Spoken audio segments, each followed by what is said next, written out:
Hello. Hello? Hi, this is Emma Jones ringing from the ITU at the hospital. Oh, hello. Hi, can I just check who I'm speaking to? It's Deepak, Meskasan. We spoke a few days ago. Do you remember? Yes. Yeah, so I'm Emma Jones. I was just phoning you with an update about how Mum is doing. Is that okay to speak with you? Yeah, I'm hoping things have improved today. Oh, yeah, I would love to be talking to you with some good news, but I do need to let you know about how things are. I just wondered who's with you, Deepak, at the moment. My wife and my children, they're here today. They're doing their own things. It's best I speak to you on your own. Okay, that's fine. Deepak, I know we spoke a couple of days ago. You've probably had a few calls from the team since then, and I just wanted to check your understanding of how Mum is at the moment. She's on ITU, so things aren't great. But I was told yesterday that she was stable, so I was hoping things were improving. Deepak, I am really sorry. I do have some difficult news for you today. Is that okay if I carry on? Has something happened to her? Mish has deteriorated over the night.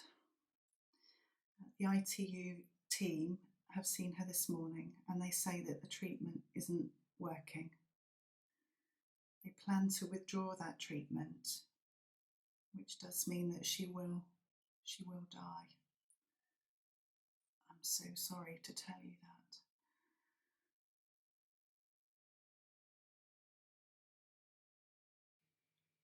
How has it stopped working? I'm so sorry. How has the treatment stopped working? You know that she came in mainly because her breathing was the problem. So in intensive care, she's been ventilated the whole time, but she's needing higher amounts of the machine capacity and of the oxygen to keep breathing. And in spite of that, it's got worse.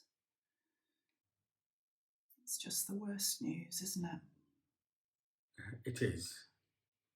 Is there anything else you can do? Anything else you can try?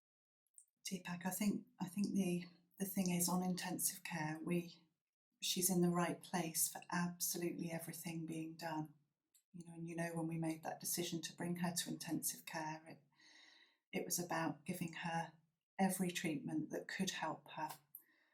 So she's had that with the ventilation, and she's had that with some of the other medication we've given to sort of help her blood pressure. And in spite of everything that we've done, this infection has just overwhelmed her. So I'm really sorry, but there isn't more that we can do. Despite everything we're doing, she is getting worse. I think I might have been the one that gave it to her. I got sick and then my wife got sick. We tried to stay away from her, but, we take care of her. So in the end, we had to go near her. And there's no way that you could stop that. That's the thing, these infections are just so contagious. And if we live with people, there's nothing, that doesn't make it your fault, does it? But it does make it another hard thing in all of this. She's just so far away from all of us. Is she in pain? If it's getting worse. So she's sedated. So to be on ventilation, she's deeply asleep. So that means that she's entirely comfortable. She's settled and calm and not aware of anything that's happening. So she wouldn't even be aware that her breathing is feeling more difficult. But it is so hard to be away from her, isn't it? It's not in our tradition not to have someone with her when she's dying. I just feel like I'm letting her down. Such a difficult scenario, isn't it? And that must feel awful. Yes, it is.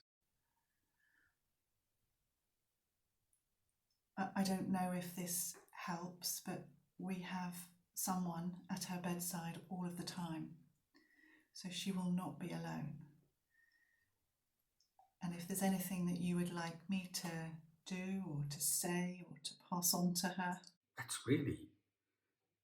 I didn't know that there was someone with her all the time. I just thought that you were all so busy. the way we're managing ITU at the moment is to have someone by each bed. So she will definitely have someone with her. There are some prayers we would say when someone is dying. If my family and I recorded them, could you play them to her? That's a really good idea. Certainly, you could record that, and I can sort out you sending that in.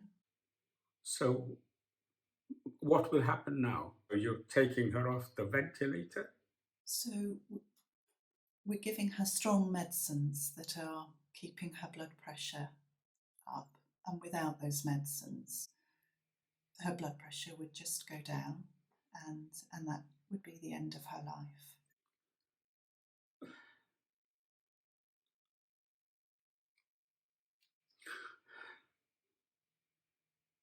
This must be so difficult to hear.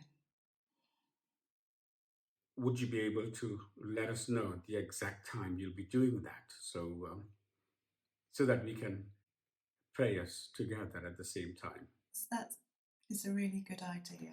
We can be very specific about that.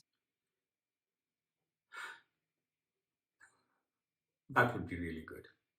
So we can either set a time now, Deepak, if that would help, or I can give you a bit of time to talk with others in the family and get back to you in say an hour's time. Yeah, I need to talk to my family first. Yeah. And actually, Deepak, just thinking of talking to them. So you're obviously going to have this very same difficult conversation that I've just had with you, with them. Would it help just to go through what you'll say to them? Yeah, so even with the ventilator, her breathing is getting worse, so it's not working. She's sedated, she's peaceful, and she doesn't know that her breathing is getting worse.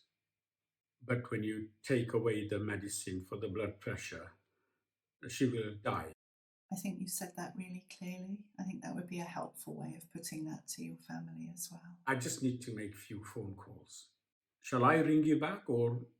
I think it can be hard to get through to intensive care, can't it? Shall I call you back in an hour? Shall I call you at 11:30? Yes, please. Yeah. And thank you so much for trying so hard to make her better. We really appreciate it. Thank you. Oh, I'm so sorry. It hasn't made her better, but we are here for you and we're here for her, and we will make this as